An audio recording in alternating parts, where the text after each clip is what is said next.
Hello, hello, hello. I'm back. Hope you missed me.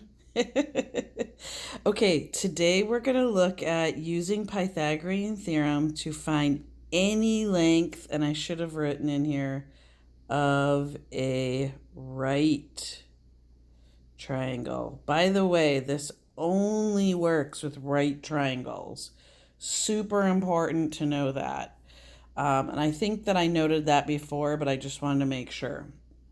Okay, so let's look at an example here. What if we have a triangle? That's a right triangle. And today we're going to look at what if we have a length of 8 over here, 10 over here, but we don't know this length.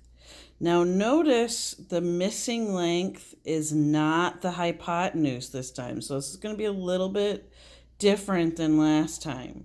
We still are going to use Pythagorean theorem. So Pythagorean theorem is a squared plus b squared equals c squared.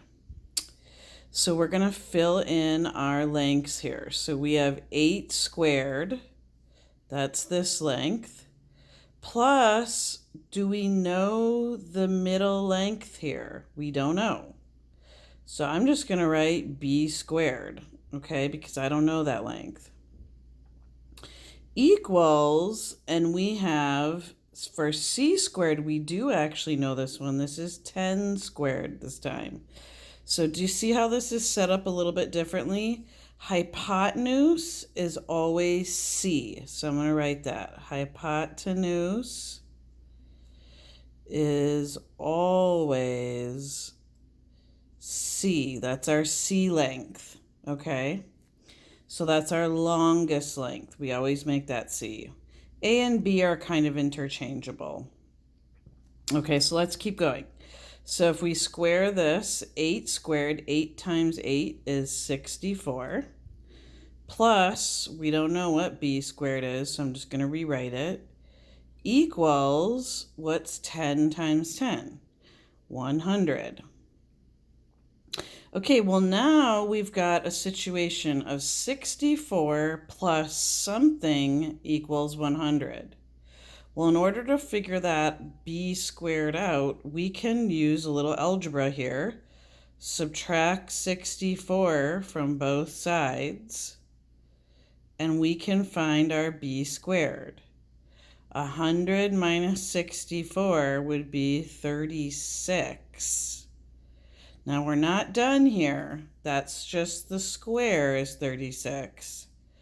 Now we have to find the side length of b. We do that by taking the square root of 36, which is 6. So our missing side length here for b is 6. Okay, so that is the first example.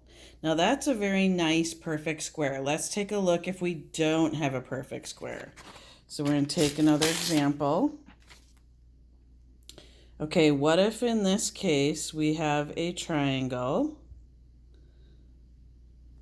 and this time we don't know this length.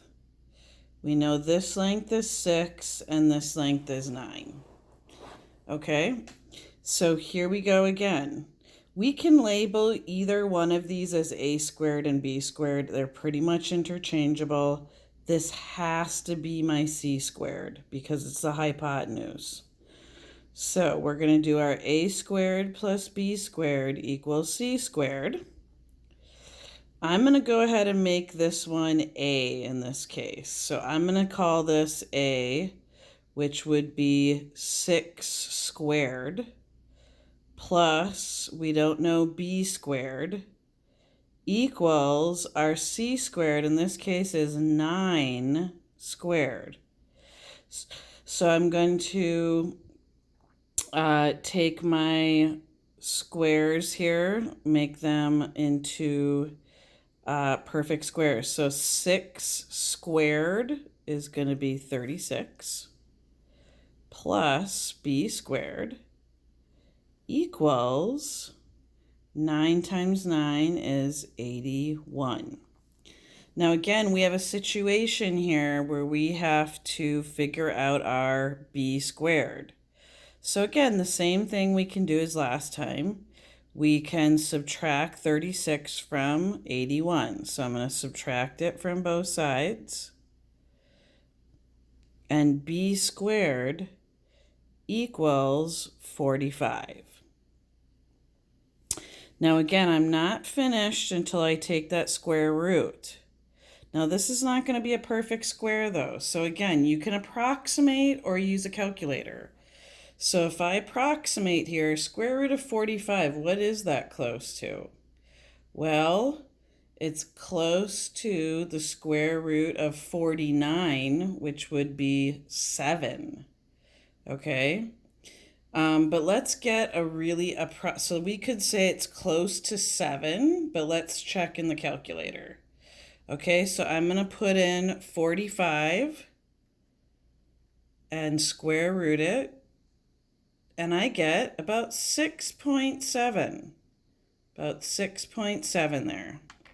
So that's very close to 7. Okay, and I'm going to use those little approximate symbols to show that it's close to 7. Okay, and that's how you can always check. Okay, all right, so there we go. There is our next lesson. Thank you so much for watching. Have a great day.